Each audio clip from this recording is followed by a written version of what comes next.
What's up? Welcome back to the channel. Today I've got a super quick video for you. I hope I'll do my best to keep it quick. No promises. If you're like me and you own one of the watches that we'll talk about in a minute, you woke up to an email today from Garmin because there's a whole bunch of new features that have rolled out to a bunch of different watches. The watches included in this big firmware update include the Garmin Fenix 7 and Epix. Then there's the Enduro 2, the Tactix 7 AMOLED, not the non-AMOLED Pro or Ballistics model, the Garmin Mark Gen 2, the Quadix 7, the Forerunner 255, 955, 265, and 965, and the Venu 3 and Vivoactive 5. Was that confusing? If you don't own one of those watches, this video doesn't apply to you, sorry. But if you do own one of those watches, stick around. Some of these new features are super interesting, while others not so much. And in classic Garmin fashion, it's not totally obvious what watches will get which features because across the board, it's different. If you have a Vivoactive 5, you'll get some features. If you have a Fenix or Epix, you'll get just about all the features, and it kind of varies. And Garmin has come up with a helpful chart that I'll put on the screen now. You can pause the video and see where your watch falls in these different categories of features. Just know it kind of varies depending what watch you have. Another thing that you'll notice on this chart is that most of these new features already existed just on the higher end options, and now it's just starting to trickle down to the more affordable options like the Vivoactive 5. With that out of the way, let's rattle through some of these new features. I'm going to cover the easier ones first, and then we'll get to the more exciting ones later. First up is ski activity enhancements. This is not a feature I use too often, but if you do go skiing and you've got a Fenix or a Forerunner model, this will affect you. The enhanced ski functionality is basically a new way to auto track your ski runs and record your heart rate and time and elevation and all that stuff within your activity file, and it will automatically pause and resume the activity depending whether if you're on a chairlift or actually going down the mountain. Next up, we've got additional activity profiles for just about every watch included here, from the Epix Pro all the way down to the Vivoactive 5, and this will include things like team sports like soccer, rugby, that sort of thing. But on top of that, there's also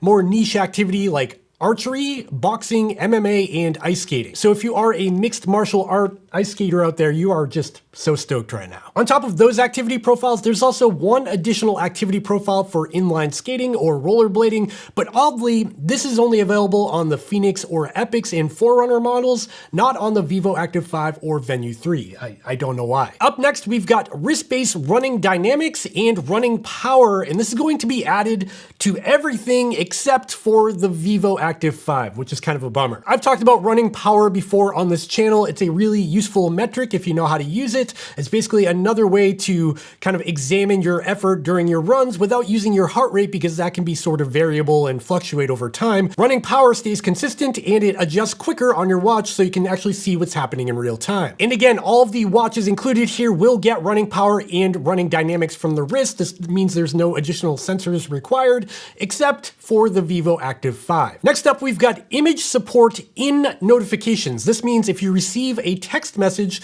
that has an image in it, someone takes a picture and sends you a message, you can now see the image on your watch, which is super cool. But there is one big gotcha here, and that it's only supported by Android phones. This does not work with iPhone, and no, this isn't Garmin's fault. They couldn't figure it out. It's Apple's fault. Apple prevents third-party devices from sharing this kind of information because they sell their own watch. They don't want to help anybody else out. So blame Apple, not Garmin. Next up, we've got red shift mode, as you can see here on this Epix Pro. Now, red shift mode was available only on the Epix before this update, and it's the ability to turn everything on your screen red. Red shift mode just makes the display easier to look at in the dark. It's less blinding and easier on the eyes. And if you're in a dark room or a movie theater or you're sleeping, this is a pretty useful feature. The reason the Epix Pro got this is because it has an AMOLED display. However, the Garmin Venu 3, the Forerunner 965 and 265 also have OLED displays, and now you have redshift mode on those devices as well. Unfortunately, redshift mode will not be available on the Vivoactive 5. That is, again, Garmin doing Garmin things. On top of that, we've got a couple of additional UI tweaks to these watches, including the weather widget, which adds multiple location support, which is nice to have. And if you have a Garmin Epix or Fenix, you will get a moon phase widget, which will give you the moon phases. Unfortunately, again, not available on the less expensive expensive watches, only on the Fenix and Epix this time around. There's also updates to custom watch faces. So the first part of this is within their FaceIt app. So if you go on the Garmin Connect IQ store, you can download something called Garmin FaceIt, which allows you to customize a watch face with your phone. You can put a picture on there and have that in the background that you took with your phone. And now you have the ability to add data fields to those watch faces, where previously you're kind of stuck to a pretty lame watch face. Another watch face update on these watches is DexCom support, and I'm gonna be naive here because I don't know anything about this, but apparently DexCom makes continuous blood glucose monitors for diabetics, and now if you have one of those sensors, you can display that information directly on your watch face so you can see it at a glance throughout the day. And this watch face stuff is available on all of the models mentioned in this video. And now we're getting to some of the good stuff featured in this update, and the first one here is workout app support on the Venu 3 and Vivoactive 5.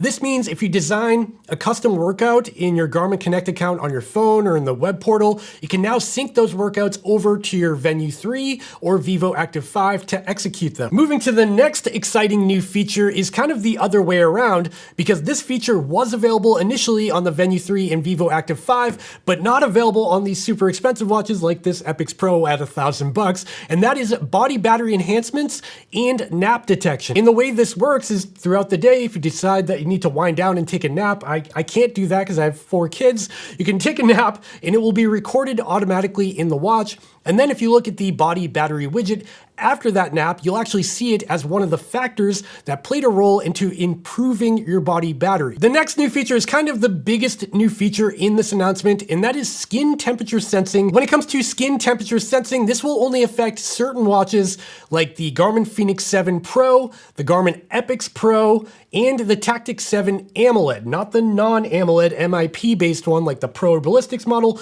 only the Tactix 7 AMOLED. On top of that, the Venu 3, not the Venu 2, not the Vivoactive 5, only the Venu 3 in that lower lineup. And the reason why skin temperature sensing is exclusive to these models that I just mentioned is because all of these watches have the new Generation 5 heart rate sensor. The way this works is after you get the update, you have to wear the watch for 3 continuous nights of sleep to establish a baseline of your skin temperature. And then after that, the watch will let you know how you deviated from that baseline, whether you got hotter or cooler on a given night. Now the question here is, what does Garmin and what do you do with this data? And that's kind of unclear. In Garmin's documentation, they state that you can use it for illness tracking if you're starting to get sick.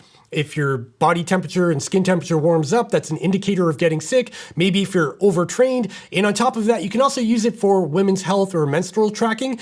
And that's kind of what other companies do, like Oura Ring or Whoop, for example, have a similar sort of skin temperature tracking algorithm that's mainly used for women's health and not so much anything else. But Garmin here is just giving you the information and expecting you to figure out what to do with it. There's no like skin temperature widget that will let you know if you're good or bad. It's really up to you to look through your sleep metrics and figure that out. At this point, they're just collecting the data, and maybe down the road, they'll release something else that actually makes use of it. And that's really it for this short firmware update video. Hopefully you found it helpful, and now I want to hear from you. Did you get the firmware update? Are you using it? Do you find it useful? What are you doing with skin temperature? Let me know in the comments down below. I would love to hear from you. And I do think it's good to see Garmin releasing more firmware updates, adding features to devices, and not expecting you to buy another device to get these features. However, if you do own like a Garmin Forerunner 245, you're probably wondering why you can't get some of this stuff like the additional sport profiles, but again, that's just Garmin doing Garmin things. With that, I'm gonna go now. If you enjoyed this video and found it helpful, please consider giving me a thumbs up and subscribing to the channel down below. And if you plan on picking up a Garmin watch, I'll have a bunch linked in the description down below that do help support this channel and cost nothing extra to you, so you might as well use them. And I'll see you in the next one. Okay, bye.